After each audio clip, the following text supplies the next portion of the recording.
The Bucks extend General Manager John Horst, and now they look to do the same to their first-round series with the Indiana Pacers. How can they achieve that? We tell you after this on Locked On Bucks.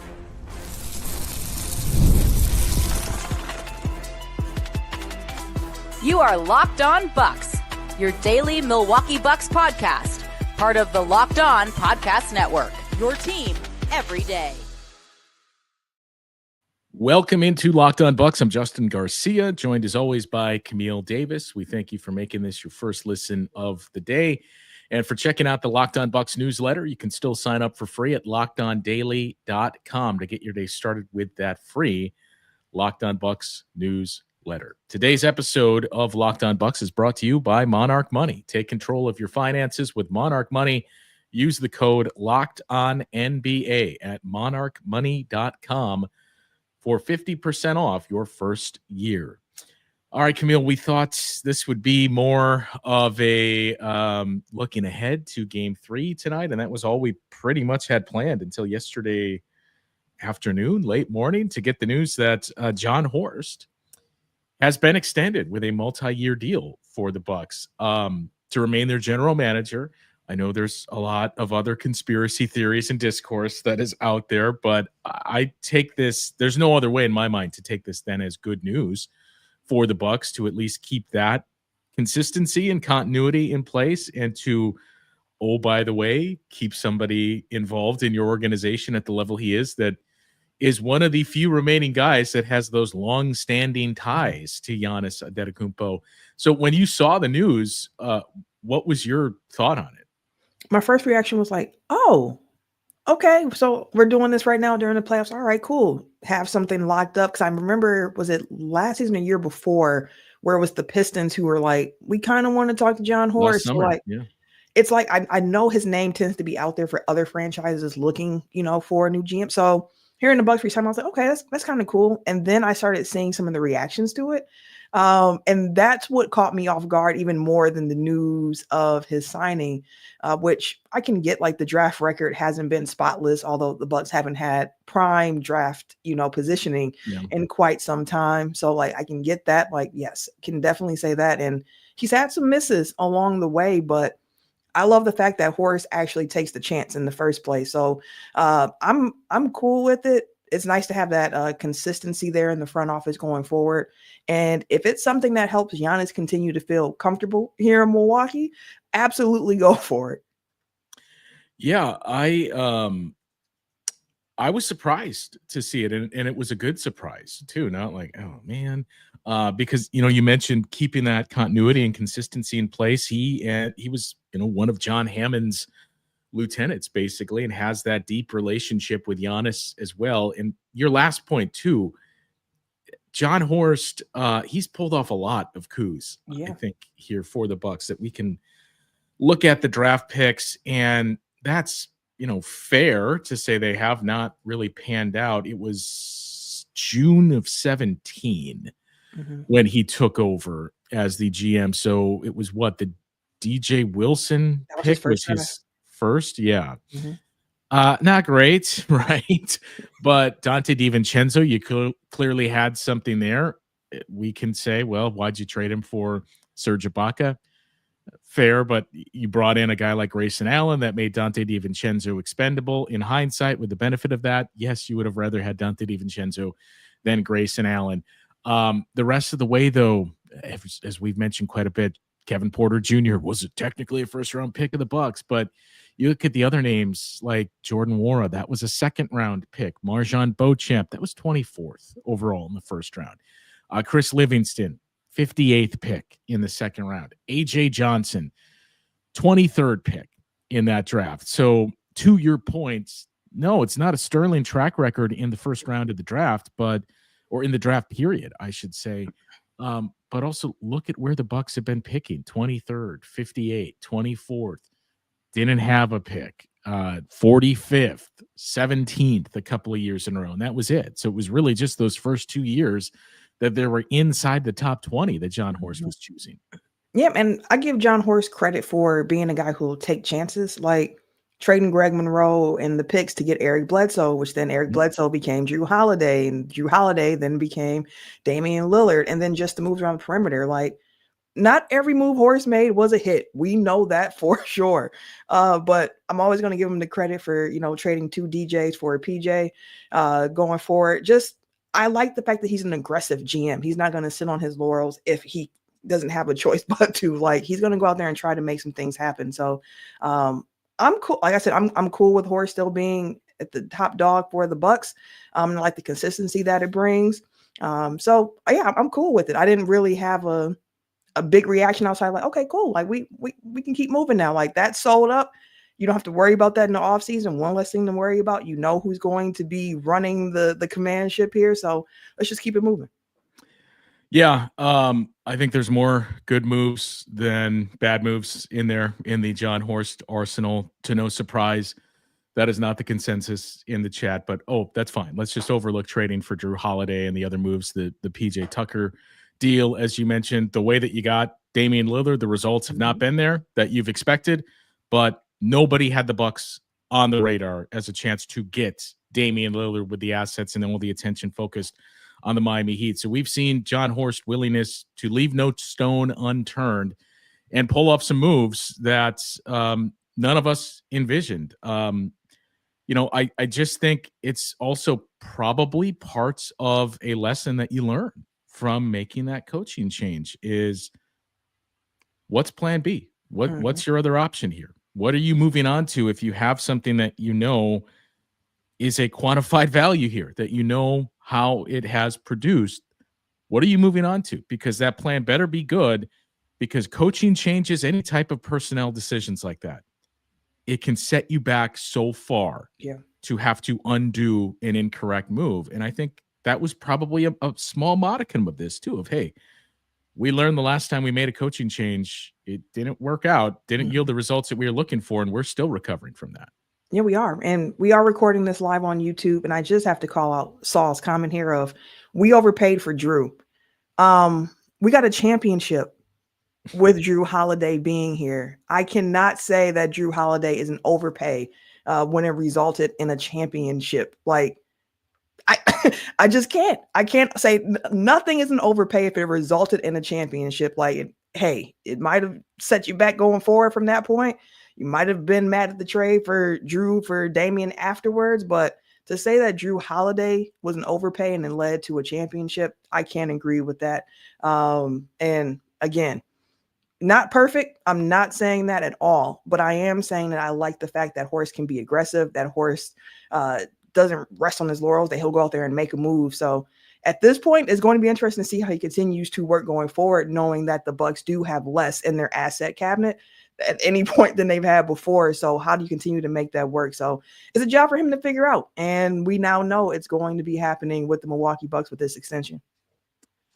Eric Bledsoe, George Hill were the players you gave up. You gave up draft assets. Yeah, I get that. And it's one of those scenarios where the first of those picks you gave up isn't coming due until this summer. But 2 first-round picks, there were pick swaps, but 2 first-round picks, Eric Bledsoe and George Hill, is what you gave up to win a championship that season. You could have given up 6 first-round picks. The fact that you won a title, it's not an overpay. So I think we're just to the point where we're going to agree to disagree with a lot of the comments out there. And I think that's what I would encourage all of you as well, is keep that in mind. Like, what's plan B? What are you moving on to? And look at how it can steer things in the wrong direction if you make the wrong move and hire the wrong guy and having to undo that and reverse course. I'll never understand that. I'll never understand either. Like, well, Giannis should just want to leave now. Like, why don't you want Giannis here?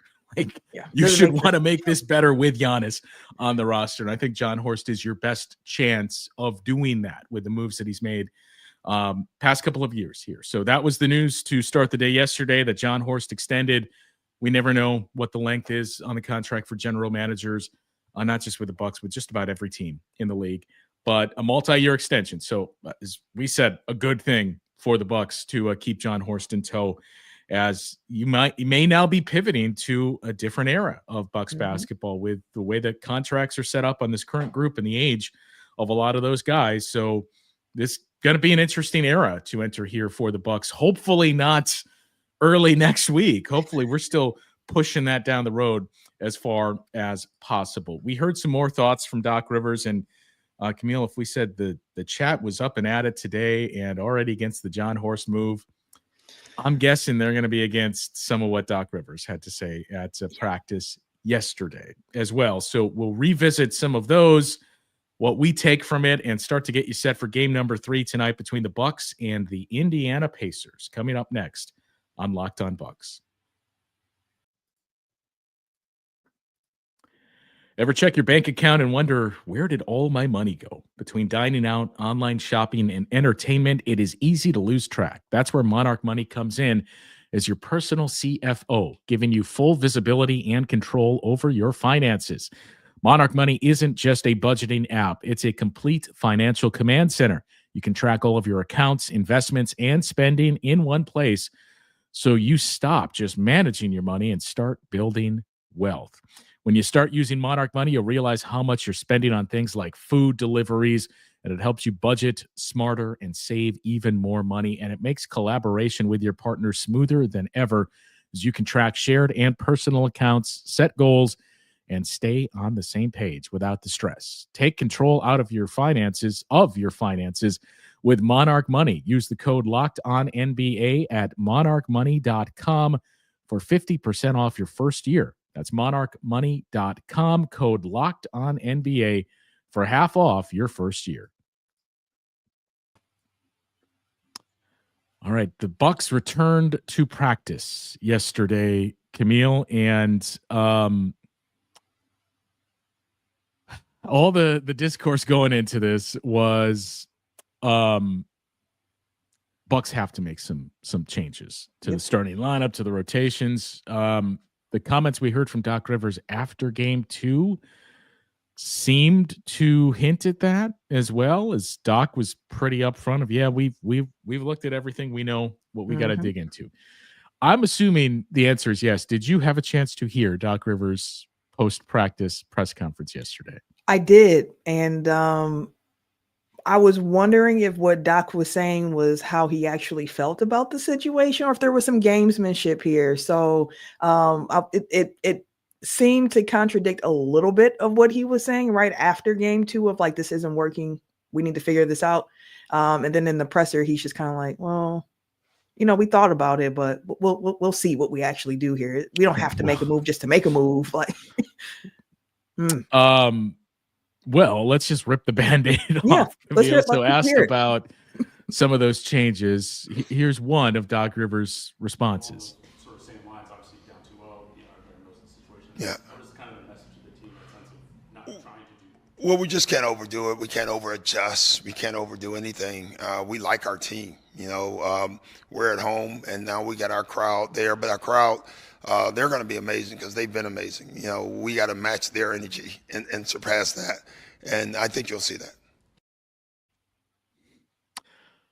On the surface, I don't disagree with a lot of that. Like, you can't reinvent the wheel. You can't overthink things. I hope that's not to say there isn't some minor tinkering and tweaks that we're going to make. But yeah, I don't know how into the weeds you want to get with it. I agree with the crowd component as well. We've seen series start to shift. We've experienced it on both ends when you go home for the first time in a series and see those things start to develop a little bit differently. But the way that was given, I'm with you, where I certainly hope this was more gamesmanship than anything else. And it does bring up another question I know you had over what's the more important part here, to make some of those changes, to find some of those things that work, or to just be better overall. And I think if you ask Doc Rivers that question,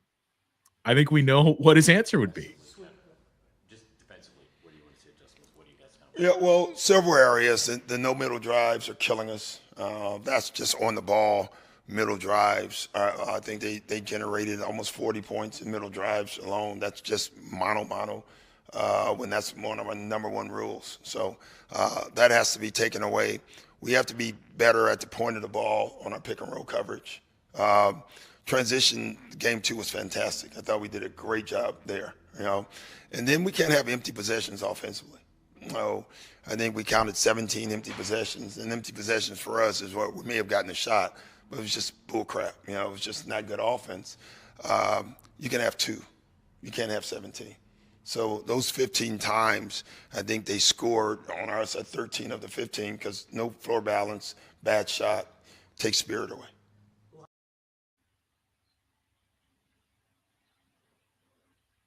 Oh, you're still on mute, Justin. Can you hear me now? Absolutely. All right. Again, I think a lot of what he said was true, but where it starts with the things that are alien the Bucks in that perimeter defense, that to me is the thing. Even with the crowd energy and playing better there, the starting lineup is what gives me the most concern about that, because I think you're putting guys out of position and in a position to fail in that sense against this Indiana team. Yeah.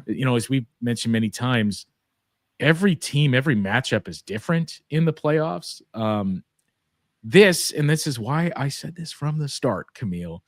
This was the team I did not want to play in the playoffs. I would have much preferred the New York Knicks, because take those 3 regular season games out of it, I don't think the regular season really matters when you look at the playoffs, and especially when the Bucks are a much different team.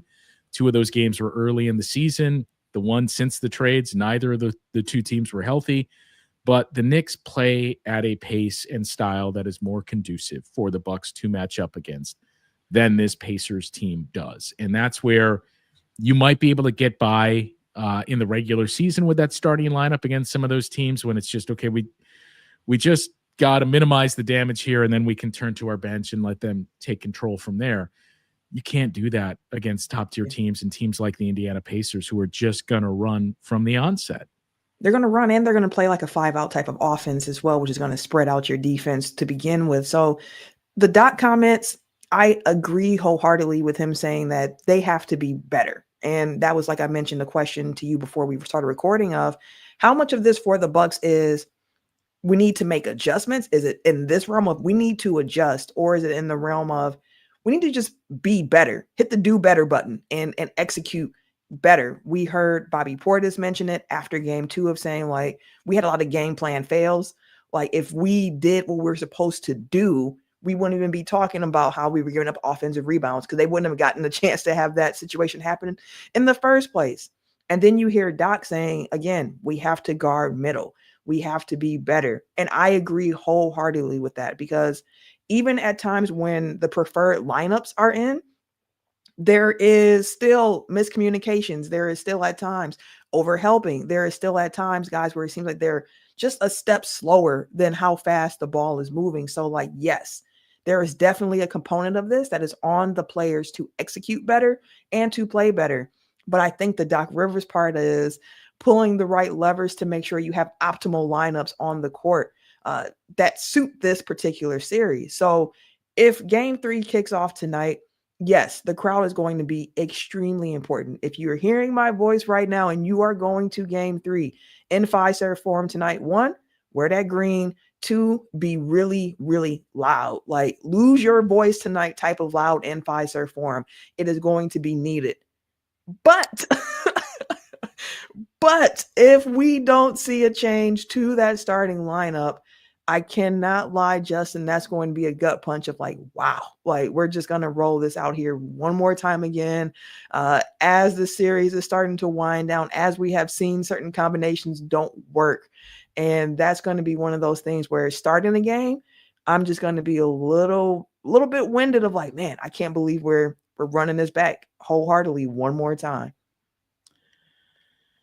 Yeah, and I think the minutes become even more important then, if that's the case, in not hesitating to go to quick changes and adjustments in terms of who's on the floor but just monitoring the minutes of the guys that I think we've highlighted the most because of how difficult their matchups are in this series against the Indiana Pacers. So I don't know what to expect, frankly. I was pretty confident we would see some type of change following game 2 on Tuesday and what Doc had to say. And then you hear that and you think, well, I don't know, maybe not. So we'll see. it's, my stance on must-win games. This is with that logic, I can't call tonight must-win, but it's right up there at the edge of the cliff, overlooking. Don't worry, Justin. I'll call it. It's a must-win for the Bucks tonight. Game 3, going down 0-3. No team has come back from that. You don't want to try to have to be the first team to do that. Go ahead, take care of business at home, get that win, and then continue to win at home. Make it a short series thereafter. But right now, Game 3 is all that matters. Bucks got to go out there and get a win. We'll take a closer look at game number 3 tonight and share some final thoughts as we move closer to tip-off. Coming up after this on Locked On Bucks.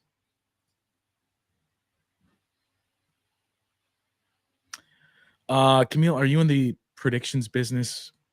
To a certain degree. Are you in the predictions business when it comes to the Bucks in game 3 of their first round series against the Pacers? If my life was on it, no. But well, this is a podcast. We're just having fun. So what you thinking? I honestly don't know what to expect. It's history would tend to tell you guys that when the series shifts back home, there's going to be a rather decisive win and there's going to be a close game. And the big thing is make sure you win the close game and even up both of those 2 games. That's basically how it went along the way too for the Bucks in their run to the championship. Same story in the NBA Finals with games 3 and 4 in Milwaukee. You had the blowout win where that was the 40-point Chris Middleton game. You had a close one that you staved off and made this 2-2 going back to Phoenix. Exact same story with the Brooklyn Nets. And granted, the asterisk there is a close win was or was it? No, it was game 4 that they blew out. Game 3 was the close win, right? So game 4 was when Kyrie went down. But that's what you typically see. I don't know which of the 2 we're going to get tonight. I frankly hope it's a decisive win because that helps you build even more momentum. And then it starts to shift things even more. I'm not going to say it's pressure on Indiana, but it's, hey, they came back and they got what they wanted on us. And now we're facing a spot where we lose. We're headed back to Indiana. It's a best of 3 series. Yeah, and that's what you're trying to get to. So for the Bucks going into game 3, this feels like a game the Bucks do win to me. If I had to make a prediction, yeah, we're going to, go ahead and get that win. But this is a really good Pacers team. And I think that's where it has to start too. We've talked about how this year's version of the Bucks has more versatility than last year's team. I do think that overall this team can kind of give you more looks than what you were able to throw out last year. And come playoff time, it's important to be able to throw out different looks. But this Pacers team is so good to the point where, again, your margin for error is going to be slim. I mean, it's going to be slim, period, come playoff time, because at this point, you're getting the best of the best that the league has. You have teams that are game planning for how you play, and the only focus is the one singular opponent that you have in front of you. So respect to the Pacers for sure. They are a good team, and the Bucks, again, they're going to have to execute.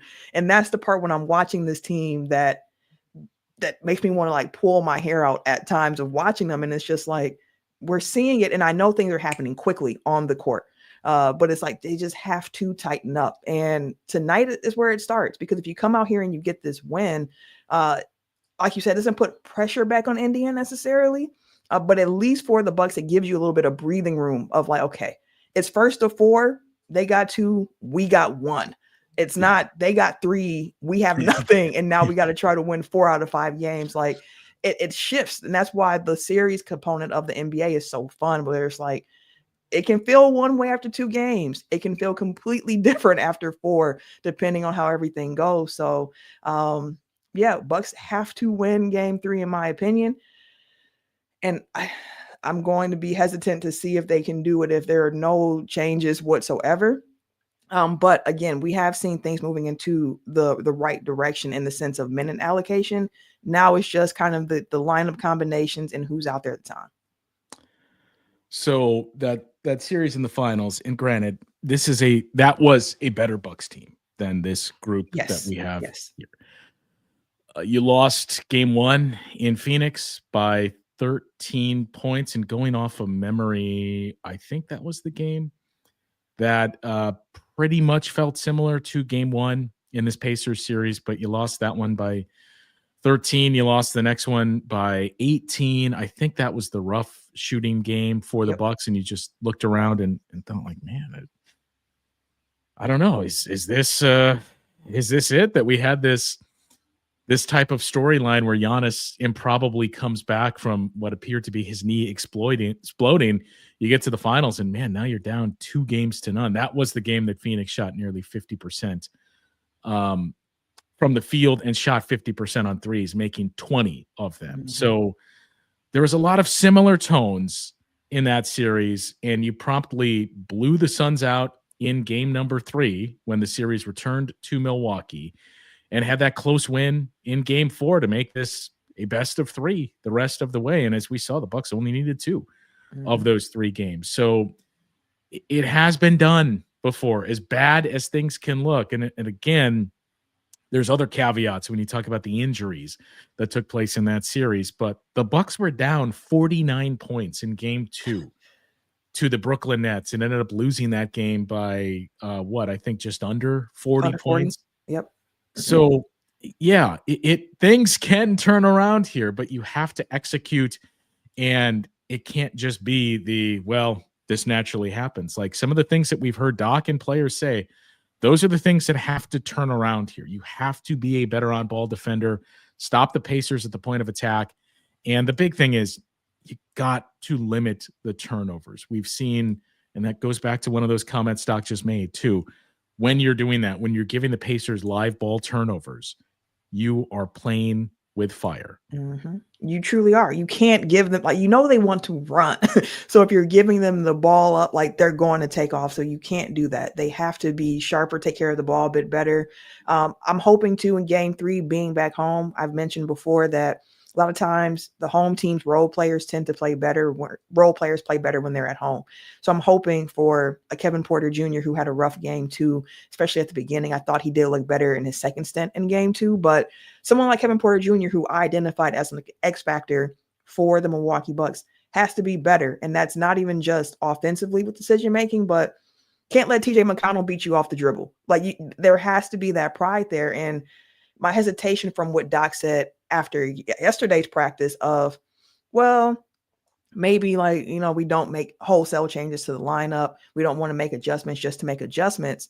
If you're calling out the fact that there is a problem with the point of attack defense and guys have to be better, game 3 tonight, if this game kicks off and there are guys that are struggling with that, I think that there has to be a time where there's some grown-up conversations of we don't have the time right now to coddle feelings. We're trying to win a game.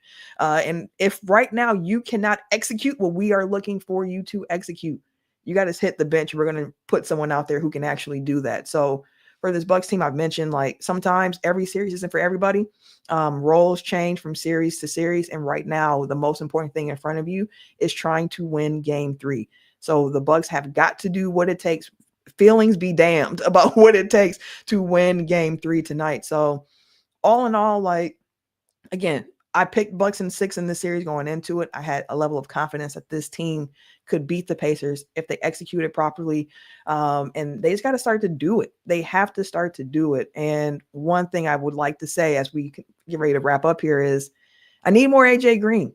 I need more AJ Green for this team going forward. I did not like the minute allocation for him in game 2, with him being somebody who can get the shots up. Doc also mentioned the Bucks need to shoot more threes. And if you're looking to shoot more threes, you might want to get AJ Green out there, somebody who has shown that he gets a sliver of space. He is going to put that mug up, and the Bucks that. Yeah, I would. My adjustment would be either starting Ryan Rollins or AJ Green in the starting lineup as your 2 guard and bringing Taurean Prince off the bench, because it's a tough draw when he's the guy that's got to take Tyrese Halliburton or Andrew Nembhard, right? So I would much rather go with a true guard in that spot. And with AJ, it's, as you mentioned, he's going to get up threes. Ryan Rollins is a perfectly capable catch and shoot guy as well, but AJ Green doesn't need much space. So if there is a change, that's what I would do if I were Doc Rivers and his coaching staff here in the very, very big game number 3. So the Bucks look to get into the win column now and start to make things interesting. You haven't made it a series quite yet until you win those 2 games. But look, Camille, it can always be worse, right? And I hope this isn't famous last words, but you could see what happened in Memphis where the Grizzlies took a 30-point lead on the Thunder and everything was rolling. And some of you may have woken up and saw, wait a minute, the Thunder won that game. I know I did because I saw the score at halftime. I said, okay, Memphis putting up a little fight. And then I saw the final score while watching the draft, and I was like, the Thunder lost. Okay, well, Ja got hurt. He didn't come back. But still, that's a tough one. That's a tough one. I saw the Locked On Grizzlies host just say, like sigh, like basketball is stupid. And I was like, I can understand why you would feel that way. I'm hoping that after tonight, I'm not feeling like basketball is stupid. Oof. Yeah, so we had the Thunder come back from down 29 to win it last night. The Clippers just steamrolled the Denver Nuggets. And certainly, Camille, if the Denver Nuggets lose in the first round here, I'm sure there's going to be a ton of discourse over what's going on in Denver. And isn't it time for Nikola Jokic to ask for a trade as well? But and the Knicks also took the first game in Detroit. So New York is now up 2-1 in that best of 7 series. And tonight we get the Bucks and the Pacers, game 3, Magic and Celtics. I haven't seen it if Jason Tatum is expected to play. I would assume not, given that he missed the last game with a pretty deep bone bruise. And then you got the Timberwolves and Lakers as our 3 games on the schedule today. So overall, a decent slate of games, the Bucks and the Timberwolves games, and especially that Bucks game, we hope is a good one. And we could already have our first series closed out tomorrow in Memphis between the Thunder and the Grizzlies. So that's when you know you're deep into it, when series are already starting to end. Yeah. And hopefully this Bucks series has some more legs to it. Not ready for this particular Bucks season to be over, but need them to, as we've mentioned, limit the turnovers, execute, knock down some shots, get the threes up, and they should be in all right shape. And of course, limiting the minutes of the guys that it's not working in this particular series. So NBA playoffs can be really fun, stressful when your team's, one of those teams that's in the thick of it. So I'm hoping for good things in Milwaukee tonight. And again, to all the fans who are going to be in Fiserv Forum tonight, let loose, have a good time, be loud, enjoy yourself, and wear that green. All right. Yeah, it is a green night tonight. Bucks and the Pacers, game number 3 in this best of 7 series. And we'll be back with another post-game show. Hopefully, when you check back in next week, we're talking about a series that is knotted up at 2 games apiece. That will do it for today's show. For Camille, I'm Justin. We'll talk with you guys once again tomorrow on Locked On Bucks.